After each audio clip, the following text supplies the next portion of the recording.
na papanagutin si Sara. Sasabihin nila, sinusuportahan nila yung opinion ni PBBM. Personal opinion lang po yun. Na kung hindi linabas ni Anthony Taberna sa publiko, ay hindi po malalaman natin. Nag-violate nga po si Anthony Taberna ng Data Privacy Act, pero wala nang nagawa si PBBM, kaya inako po niya. Kaysa naman po siya magsinungaling. Magsinungaling na wala siyang ginawang text sa mga congressman. Kaya yun po ang ginawang dahilan ng INC na mag-rally para daw suportahan si Sara, ang ating mahal na Pangulo, yung opinion niya. Pero ang katotohanan, ang talagang suportado nila ay si Sara Duterte. At tingnan niyo po naman yung rally ng INC, sabi nila, non-political. It is rally for peace and unity. Pero bakit po ang dami po doon politiko na kakampi ng mga Duterte? Lahat po, walang kakampi doon si PBBM. Ang doon ng si Tolentino, Partido Federal ng Pilipinas yon, pero mga Duterte yon. Andun si Bato, si Bongo, si Robin Padilla, si Grico Bilica, at iba pa. Tapos sasabihin nila non-political. Hindi po yung non-political. Political rally yun para kay Marcoleta.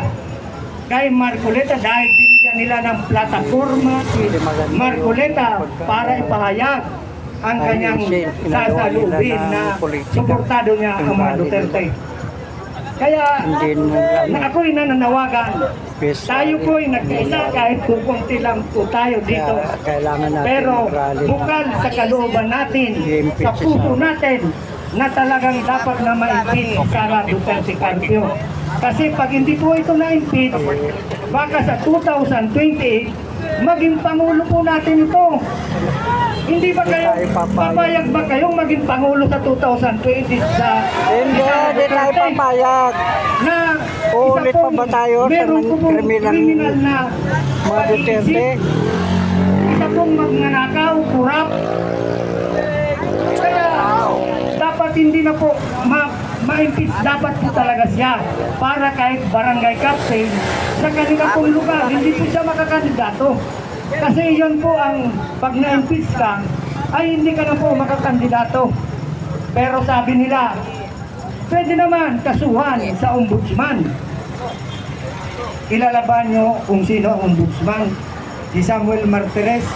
Siya po ay appointee ni Rodrigo Duterte. Na mamamayan. Kaya nga, nung umupo si Rodrigo Duterte, si Samuel Martires, hindi na tayo makarequest ng salin ng mga government officials para yun sa pagpuprotekta kay Duterte.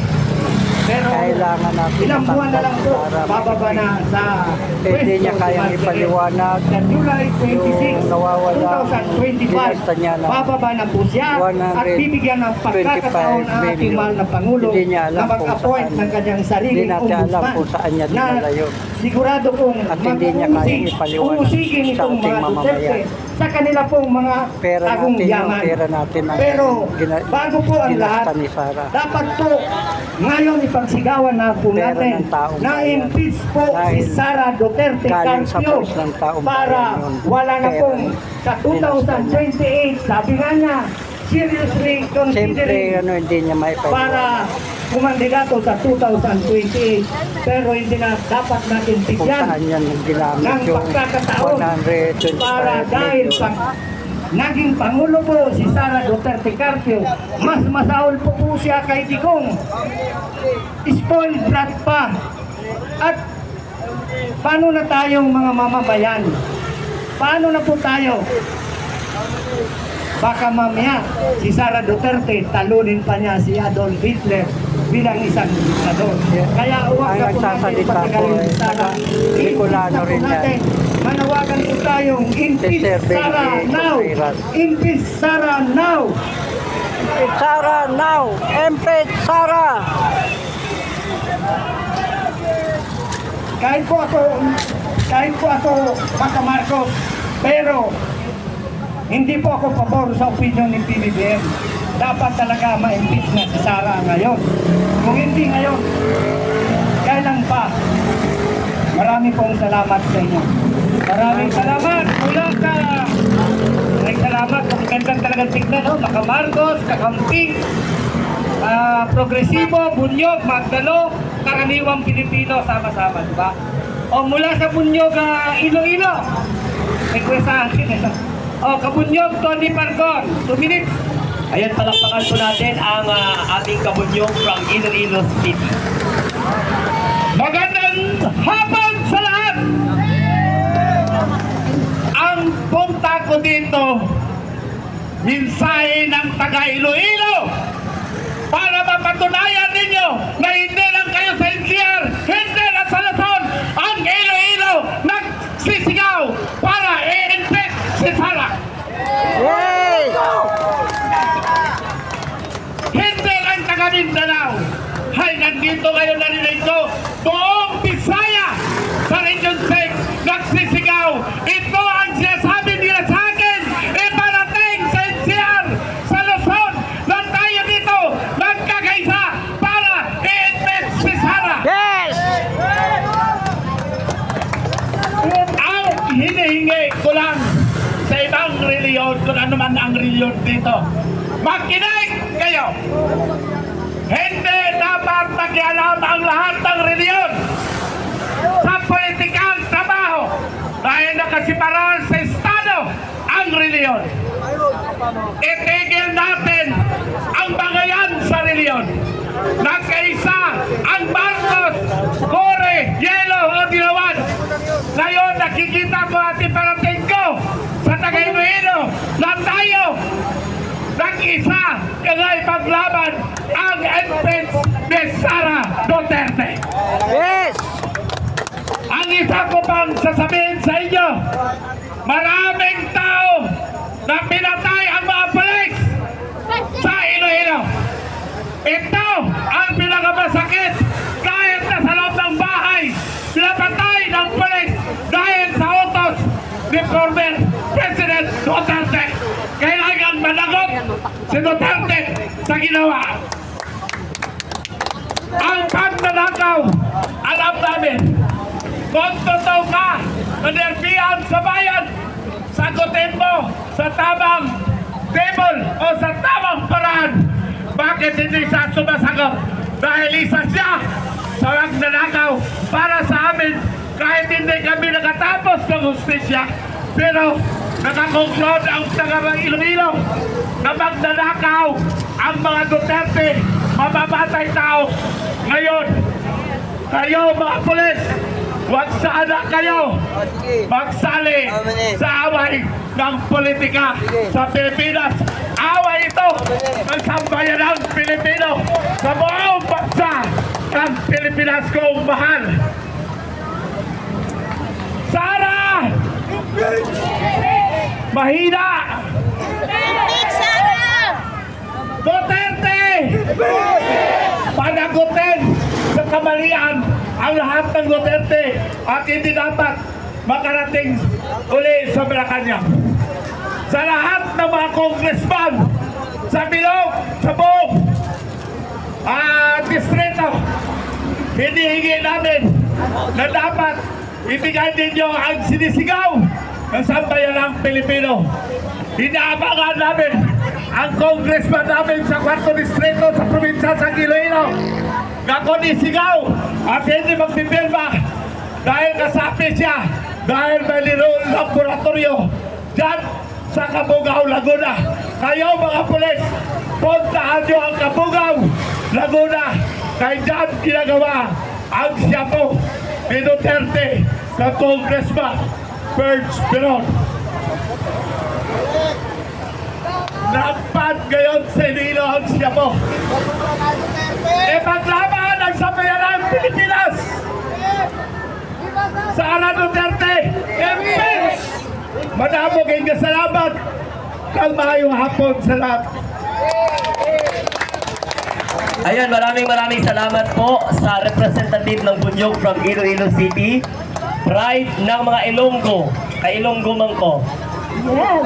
Ilonggo man ko. Okay? So nandito tayo ngayon dahil unang-una, ayaw natin maulit na may isa pang Duterte na mamuno sa Pilipinas. Tama. Ang 6 na taon na pamumuno ni Rodrigo Duterte ay isa sa madilim na yugto ng kasaysayan sa politika. Lalong-lalo na ngayon, ang anak niya at mga kalyado niya na hindi pa nga nakaupo, may sungay na. Papayag ba kayo na magkaroon naman ng patayan? Walang paggalang sa human rights. Correct. Ngayon pa nga lang, vlogger kami, social media influencer kami. Walang nagbaback up sa amin na politiko. Pero ipapatay pa kami ng mga walang kwentang mga retarded general problem. Tama. Ngayon, nagtatago na si Clement Ditado dahil po sa file na siya ng kaso ng Cybercrime Division or actually inciting to sedition. Ang ginagawa po natin dito ngayon hindi po iskandalo, kundi pagpapahayag ng boses ng sambayanang Pilipino na kakalat sa iba't ibang bahagi po ng mundo. Diyan po sa social media. Hindi po ang essence na ito ang pagkawatak-watak. Pagkakaisa po ito ng sambayanang Pilipino para nang sa ganon ipaalam na no one is above the law. Kahit anak ka pa ng former president na walang kwenta, vice president na walang kwenta, mamamatay tao pa yung mga terminology. So lalaban kami. Kahit ganito lang kami kaliit sa paningin ninyo, pero may essence po ang pinaglalaban namin dahil hindi hindi choreograph, hindi hakot, hindi payat, walang nag-utos, walang impluensya ng mga malaking tao sa gobyerno.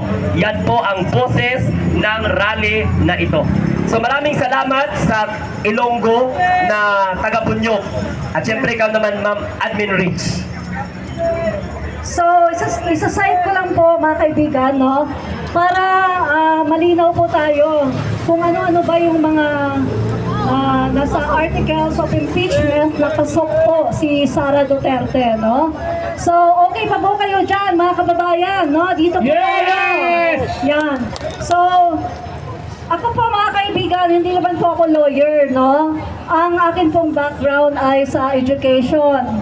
Pagkatapos, nung ako ay huminto na sa pagtuturo, nag-call center. Pagkatapos, ni-lockdown ni Duterte, nawalan ako ng trabaho, tumakbo si PBBM, ayan, nag-vlog na ako. Yan.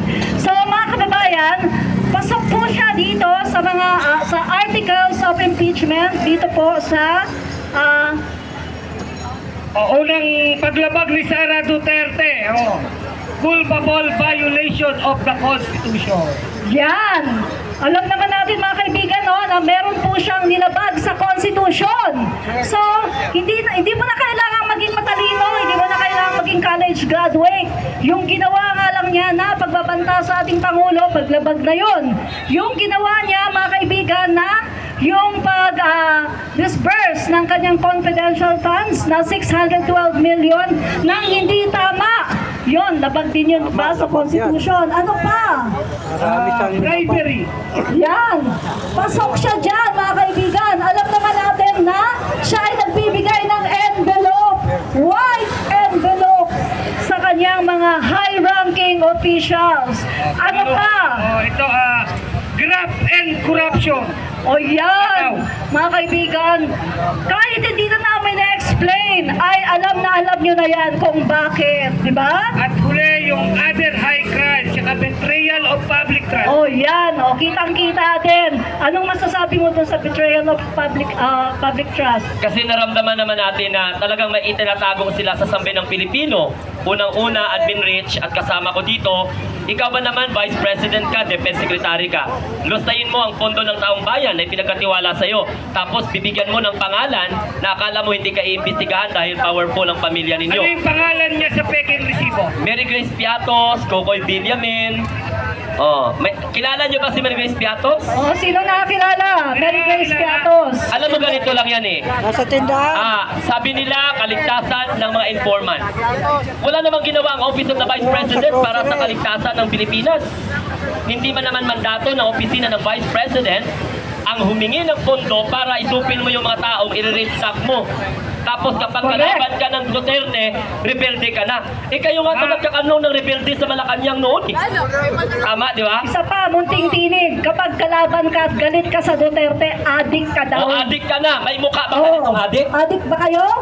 Eh sabi ko nga, hindi nga ako marunong manigarilyo, kahit uminom ng alak, addict pa. Oh, Alam nyo, diba? yes. Kung titingnan natin sino ang talagang addict. Oh, umamin siya ay addicted sa fentanyl at siya ay gumagamit ng Okay, ganito lang yan. Mary Jane, para hindi daw makatulog, Oh, no? ganito lang O, yan, no? sinabi niya yan, hindi tayo dyan malalibel, sinabi niya yan, di ba? Ganito si Sara Duterte, first time in the political history na mayroon tayong vice president na napailan ng impeachment case. Not once, not twice, not thrice. Apat. So imagine that. At mayroon tayong DepEd Secretary na nangangawa-ngawa ang kanilang kaalyado Correct. na may problema sa Department of Education. Anong ginawa ng administration ng tatay mo? At ano ang ginawa mo na hindi nyo naman dineliver yung mga milyong-milyong halaga na mga digitalization program ng gobyerno. So Yes. palpak Mga at laptop. correct. Kaya nga tayo nandito dahil ayaw natin ng Duterte na mamuno ulit sa bansa. Impeachment para makapigil na itong ambisyon ng mga Duterte na pasukin ang politika sa Pilipinas in their own political survival. Dahil may kaso sila sa ICC, extrajudicial killing, meron pang paglustay ng pondo ng taong bayan na hindi marunong magpaliwanag. Ito pa, munting tinig, natatawa ako, mga kababayan, nakakatawa. Sabi pa naman ni Sara Duterte, yung ating bansa daw, unti-unting dumadaos-dos, mga kaibigan. Kaya daw, siya ay nag-iisip kung siya ay tatakbo sa 2028. Pero itong masasabi ko, hello! DepEd nga lang, hindi mo na ayos? Tatakbo ka pang DepEd nga lang! Iisa lang yan, DepEd! Hindi mo nga naayos pagkatapos buong bansa pa? Buong Pilipinas pa? Ano ka? Hello? Hindi hello. Diba? Hindi hello. Ambisyosa. Ambisyosa! Gara-gara. Hindi mo nga natapos, hindi mo nga natuldukan, nasolusyonan ang mga problema sa DepEd. Pagkatapos gusto mo pang maging Pangulo ng Pilipinas? Hello, ambisyosa ka! Kaya dapat kang i-impeach! Sara Duterte! Duterte! Impeach! Sara Duterte! Impeach! Ngayon, last two vlogger na tayo siguro, no? Okay, last two vloggers na magsasalita. Ang huli natin si Attorney Ricky Enzo Recto Tumotogo huli.